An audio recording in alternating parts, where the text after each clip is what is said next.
بسم اللہ الرحمن الرحیم۔ السلام علیکم ورحمۃ اللہ وبرکاتہ۔ نحمد و نصلی علی رسول الکریم، اما بعد۔ سجدے میں آنکھیں بند کرنا کیسا ہے؟ نماز کے دوران سجدے میں آنکھیں بند کرنے والوں کے ساتھ کیا ہوتا ہے؟ محترم ناظرین، آج کی اس ویڈیو میں ہم آپ کی توجہ ایک اہم مسئلے کی جانب کروائیں گے کہ کیا نماز میں آنکھیں بند کرنا درست ہے یا نہیں، اور کن حالات میں آنکھیں بند کرنے کی اجازت دی گئی ہے، اور جو لوگ نماز کے دوران سجدے میں آنکھیں بند کر لیتے ہیں ان کے ساتھ کیا ہوتا ہے۔ علماء کرام نے اس حوالے سے کیا دلائل پیش کیے ہیں، ان سب سوالوں کے جواب جاننے کے لیے ویڈیو کو آخر تک ضرور دیکھیے گا۔ محترم ناظرین، دین اسلام کا دوسرا ستون نماز ہے۔ قرآن پاک میں جگہ جگہ ایمان کے بعد سب سے زیادہ ذکر نماز قائم کرنے کا ہے۔ نماز بندے کو اپنے رب کے اتنا قریب کر دیتی ہے کہ اتنی قربت کسی بھی دوسرے عمل کے ذریعے اور کسی بھی دوسری حالت میں حاصل نہیں ہو سکتی۔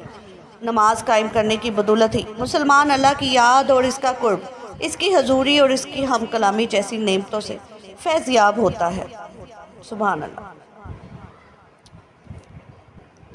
اور سجدہ جو نماز میں کیا جاتا ہے، یہ ایسی حالت ہوتی ہے کہ انسان اپنا ماتھا، اپنی پیشانی، جو کہ انسانی جسم کا سب سے معتبر حصہ ہے، اللہ کے حضور میں اپنا ماتھا، اپنی پیشانی زمین پر لگا دیتا ہے۔ اپنی پیشانی کو زمین پر کیوں لگاتا ہے؟ اس لیے کہ وہ ظاہر کرتا ہے کہ میری یہ معتبر پیشانی اللہ کے حکم کے آگے زیر ہو چکی ہے۔ یہ میرے لیے رب کا حکم تھا کہ اپنی پیشانی کو سجدے میں زمین پر لگاؤ۔ یا اللہ، میں نے تیرے حکم کی تکمیل کی، میں اکڑ نہیں، میں اترایا نہیں، میں نے اپنے جسم کا معتبر حصہ تیرے حکم کی خاطر جھکا دیا۔ یہی وجہ ہے کہ سجدے انسان کو اللہ کا مقرب بنا دیتے ہیں، اللہ کی قربت حاصل ہو جاتی ہے۔ سجدے کرنے والا انسان اللہ کا پسندیدہ انسان بن جاتا ہے، مقرب بن جاتا ہے۔ کیا دین کی روح اور بندگی کی معراج ان چیزوں کے سوا اور بھی کچھ ہو سکتی ہے؟ ظاہر ہے کہ نہیں ہو سکتی۔ ایمان کی جڑوں کو نمی اور تازگی صرف اللہ کی یاد سے ہی ملتی ہے۔ جس درخت کی جڑوں کو نمی اور تازگی نہ ملے تو سوکھنے لگتا ہے اور پھلنا پھولنا بند کر دیتا ہے۔ اس لیے جس شخص کا دل اللہ تعالیٰ کی یاد سے غافل ہو، اس کا ایمان مرجھا جاتا ہے۔ نیک اور صالح شخص صرف وہی ہو سکتا ہے جس کے اندر ایمان کی تازگی موجود ہو، اور ایمان اسی کا تازہ ہو سکتا ہے جس کے دل میں اللہ تعالیٰ کی یاد گھر کر گئی ہو۔ نماز کی بہت بڑی اہمیت ہے۔ مسلمان اور کافر میں فرق کرنے والی نماز ہی ہے، یعنی جو نماز پڑھتا ہے وہ مسلمان ہے اور جو نماز نہیں پڑھتا وہ کافر ہے۔ محترم ناظرین، سیدنا فاطمہ الزہرا نے کبھی بھی نماز قضا نہیں فرمائی۔ یہ ہمارے زمانے کی عورتیں کہتی ہیں کہ گھر میں کام زیادہ ہوتا ہے، تھکاوٹ ہو جاتی ہے، نماز کا ٹائم نہیں ملتا، تلاوت کا ٹائم نہیں ملتا۔ ایک مرتبہ رسول اللہ صلی اللہ علیہ وسلم اپنی بیٹی سیدہ فاطمہ الزہرا کے گھر تشریف لائے۔ فاطمہ الزہرا نماز پڑھ رہی تھی، کھڑی ہونے لگی نماز کے لیے تو دھڑم سے نیچے گر پڑی، پھر کھڑی ہونے لگی، پھر گر پڑی، پھر کھڑی ہوئی، پھر گر پڑی، 5 مرتبہ گری۔ ناظرین، نماز کے بعد رسول اللہ صلی اللہ علیہ وسلم نے اپنی جگر گوشہ سے پوچھا، بیٹی کیا بات ہے؟ عرض کیا، یا رسول اللہ صلی اللہ علیہ وسلم، آپ کی بیٹی کا 5 دن سے فاقہ ہے۔ سیدہ فاطمہ الزہرا جو جنت کی ساری عورتوں کی سردار ہے، ان کا یہ حال ہے۔ اپنی بیٹیوں بہنوں کو حضرت فاطمہ الزہرا، حضرت زینب رضی اللہ عنہ کے قصے سنایا کرو تاکہ ان کا نماز پر یقین پیدا ہو۔ ذرا غور سے سننا اور یاد رکھنا کہ مسجدوں میں جو لاؤڈ سپیکر لگے ہوئے ہیں، یہ ہمیں پکڑوائے گے۔ قیامت کے دن ان کی وجہ سے بڑی پکڑ ہوگی، انسان کا بڑا نقصان ہوگا۔ جتنی زیادہ اذان سنتے ہو اور مسجد میں نہیں جاتے، اتنا ہی ڈبل گناہ ہے۔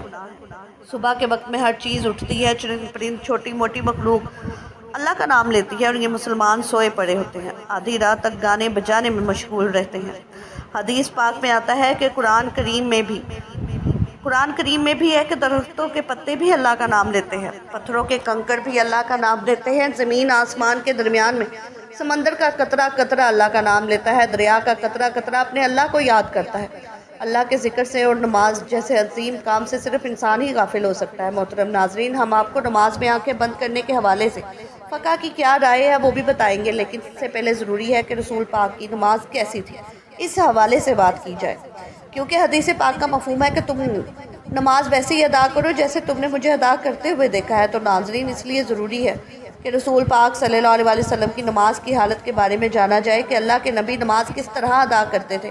اللہ تعالیٰ کے محبوب بندوں میں انبیاء کرام علیہ السلام، صحابہ کرام رضوان اللہ اجمعین اور اولیاء کرام رحمۃ اللہ علیہ ہیں۔ اللہ تعالیٰ نے انہیں اپنی رحمت خاصے سے نوازا اور انہیں مقام ابدیت سے سرفراز کیا۔ ان محبوب ہستیوں کی نماز میں بے پناہ محویت اور خشوع خضوع تھا۔ رسول اللہ اعلان نبوت سے پہلے بھی غار حرا میں کافی عرصہ عبادت الہی میں مصروف رہے، مگر جب آپ صلی اللہ علیہ وسلم نے اعلان نبوت فرمایا تو آپ کو نماز کا حکم ملا اور آپ اس پر کاربند ہو گئے۔ ابتدا میں آپ چھپ کر نماز ادا کیا کرتے تھے۔ رسول اللہ صلی اللہ علیہ وسلم کی نماز مثالی ہے۔ آپ کی نماز میں حد درجے کی مثال تھی، گویا کہ آپ کی نماز کامل تھی۔ آپ صلی اللہ علیہ وسلم نفلی نمازوں میں بھی خشیت الہی سے اشکبار ہو جاتے تھے اور اللہ تعالیٰ کی طرف اتنی لگن اور محبت سے متوجہ ہوتے کہ دنیا کے ہر خیال سے بے نیاز اور بارگاہ رب العزت کے بالکل قریب ہو جاتے۔ اللہ تعالیٰ کے حضور آپ صلی اللہ علیہ وسلم جیسی کامل اور مقبول نماز نہ کوئی پڑھ سکا، نہ کوئی پڑھ سکے گا۔ آپ تہجد پڑھا کرتے تھے۔ شروع میں آپ صلی اللہ علیہ وسلم پر نماز تہجد فرض تھی۔ ان کے کچھ عرصے بعد صبح شام آپ صلی اللہ علیہ وسلم نے 2 رکعتیں پڑھنا شروع کر دی۔ اس کا ذکر قرآن پاک میں یوں ہوا ہے: صبح شام اپنے پروردگار کا نام یاد کیا کرو اور رات کے وقت دیر تک اس کو سجدہ کیا کرو، اس کی تسبیح کیا کرو۔ مفسرین کا کہنا ہے کہ رات کو اٹھ کر دیر تک نماز پڑھنے کا حکم 1 سال تک باقی رہا۔ اس کے بعد رات کی نماز فرض کی بجائے نفل ہو گئی۔ تہجد کے نفل ہو جانے کے بعد بھی رسول اللہ شب میں کثرت سے نماز پڑھا کرتے تھے اور بڑی قرات کیا کرتے تھے۔ بعد میں جب 5 نمازیں باجماعت فرض ہو گئی تو آپ نے آخری دم تک اس فریضے کو بڑے احسن طریقے سے سر انجام دیا۔ آپ کی نماز میں اتنی عاجزی، خشوع خضوع ہوتا کہ اس کی مثال نہیں ملتی۔ بخاری شریف میں ہے کہ ایک بار ایک شخص نے ام المومنین حضرت عائشہ صدیقہ سے درخواست کی کہ حضرت محمد کی کوئی عجیب بات جو آپ نے دیکھی ہو بیان کیجیے۔ حضرت عائشہ صدیقہ رضی اللہ عنہ نے فرمایا، رسول اللہ صلی اللہ علیہ وسلم کی کون سی بات عجیب نہ تھی، سبھی باتیں عجیب تھیں۔ چنانچہ ایک شب کا واقعہ ہے کہ رسول اللہ صلی اللہ علیہ وسلم میرے پاس تشریف لائے اور لیٹ گئے، پھر فرمایا مجھے چھوڑ دو، میں اپنے رب کی عبادت کروں گا۔ یہ فرما کر نماز کے لیے کھڑے ہو گئے اور رونا شروع کر دیا، یہاں تک کہ آنسو بہہ کر سینہ مبارک تک آ گئے۔ پھر رکوع کیا، رکوع میں بھی اسی طرح روتے رہے، پھر سجدے میں اسی طرح روتے رہے۔ اس کے بعد سجدے میں سے سر اٹھایا تو اس وقت بھی روتے ہی رہے، یہاں تک کہ حضرت بلال رضی اللہ عنہ نے آ کر فجر کی نماز کے لیے آواز دی۔ میں نے عرض کیا، یا رسول اللہ صلی اللہ علیہ وسلم، آپ اس قدر روتے ہیں، حالانکہ آپ معصوم ہیں۔ رسول اللہ صلی اللہ علیہ وسلم نے فرمایا، تو کیا میں شکر گزار بندہ نہ بنوں؟ محترم ناظرین، آپ صلی اللہ علیہ وسلم نے نماز کے لیے بہت سی تکالیف بھی برداشت کی۔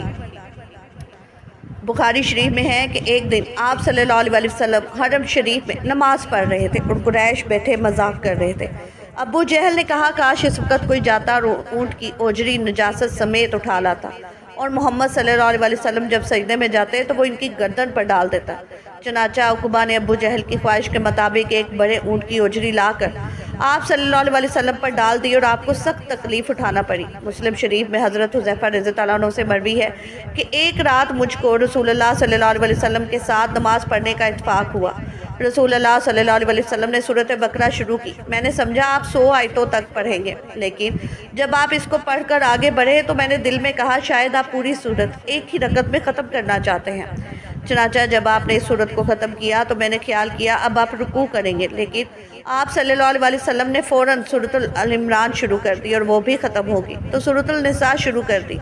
رسول اللہ صلی اللہ علیہ وسلم بہت ٹھہر ٹھہر کر نہایت سکون و اطمینان سے قرات فرما رہے تھے اور ہر آیت کے مضمون کے مطابق درمیان میں تسبیح اور دعا کرتے جاتے تھے۔ اس کے بعد رسول اللہ صلی اللہ علیہ وسلم نے رکوع کیا، رکوع میں بھی قیام کے برابر توقف کیا، پھر کھڑے ہوئے اور اتنی ہی دیر کھڑے رہے، پھر سجدہ کیا اور سجدے میں بھی اسی قدر دیر فرمائی۔ حضرت عوف رضی اللہ عنہ کہتے ہیں کہ ایک رات میں رسول اللہ صلی اللہ علیہ وسلم کے ساتھ تھا۔ رسول اللہ صلی اللہ علیہ وسلم نے مسواک کیا، وضو فرمایا اور نماز کے لیے کھڑے ہو گئے۔ میں بھی رسول اللہ صلی اللہ علیہ وسلم کے ساتھ نماز میں شریک ہوا۔ رسول اللہ صلی اللہ علیہ وسلم نے ایک رکعت میں پوری سورۃ بقرہ پڑھ ڈالی، جہاں رحمت کی آیت آتی ٹھہر جاتی اور دیر تک رحمت کی دعا مانگتے رہتے۔ سورت کے آخر پر رکوع کیا اور اتنی دیر تک رکوع میں رہے جتنی دیر سورت بقرہ کی قرات میں لگی تھی۔ رکوع کے بعد اتنا ہی طویل سجدہ کیا، دوسری رکعت میں سورت العمران پڑھی، اسی طرح ہر رکعت میں پوری ایک سورت پڑھتے۔ تو محترم ناظرین، رسول اللہ صلی اللہ علیہ وسلم اس طرح سے نماز پڑھا کرتے تھے۔ کیا ہم نے کبھی غور کیا کہ ہم کس طرح نماز پڑھتے ہیں؟ کیا ہماری نماز میں کوئی ایک سورت مکمل پڑھی جاتی ہے؟ اپنے گریبان میں جھانک کر دیکھیں، پھر آپ کو پتہ چلے گا کہ امت محمدی میں پیدا ہونا خوش قسمتی تو ہے، لیکن کیا ہم نے ان کے طور طریقوں کو فالو کیا ہے یا نہیں؟ تو ناظرین، اب بات کرتے ہیں کہ کیا نماز میں آنکھیں بند کرنا صحیح ہے یا نہیں۔ اس حوالے سے فقہ نے کیا فرمایا؟ اہل علم متفقہ طور پر نماز میں بلا ضرورت آنکھیں بند کرنے کو مکروہ کہتے ہیں۔ چنانچہ الروض کے مؤلف نے صراحت کے ساتھ یہ لکھا کہ یہ یہودیوں کا عمل ہے۔ اسی طرح تحفۃ الملوک کے مؤلف نے بھی اس کے مکروہ ہونے کی صراحت کی ہے، لیکن انہوں نے کسی قسم کی ضرورت ہونے یا نہ ہونے کا ذکر نہیں کیا۔ اور کسانی رحمۃ اللہ علیہ کہتے ہیں کہ یہ مکروہ ہے کیونکہ یہ سنت سے متصادم ہے، کیونکہ نماز کی حالت میں سجدے کی جگہ پر دیکھنا شرعی عمل ہے، نیز یہ بھی کہ ہر عضو کا عبادت میں حصہ ہے، چنانچہ اسی طرح آنکھوں کا بھی عبادت میں حصہ ہے۔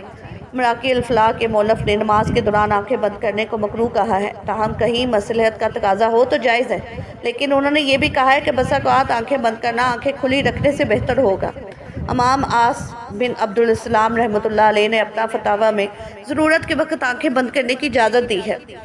اگر اسے نماز میں خشوع زیادہ پیدا ہونے کا امکان ہو تو آنکھیں بند کی جا سکتی ہے، جبکہ ابن قیم رحمۃ اللہ علیہ نے زائد المیعاد میں صراحت کے ساتھ لکھا ہے کہ اگر آنکھیں کھول کر رکھنا ضروری ہے اور اگر آنکھیں بند کر کے رکھنے سے زیادہ خشوع پیدا ہوگا کہ مثلا کوئی ایسے نقش و نگار یا کوئی اور چیز موجود ہو جس سے خشوع میں خلل پیدا ہوتا ہے تو پھر قطعی طور پر مکروہ نہیں، بلکہ ایسی صورت میں آنکھیں بند کرنے کو مستحب کہنا مقاصد شریعت سے مکروہ کہنے کی نسبت قریب تر ہے، واللہ عالم۔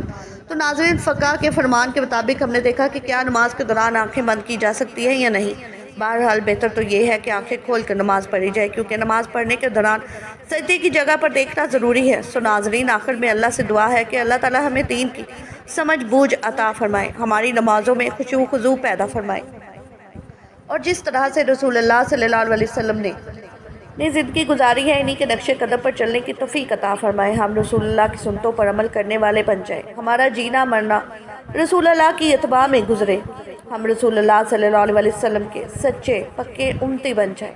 یا اللہ پاک ہمارا خاتمہ ایمان پر فرمانا، آمین یا رب العالمین۔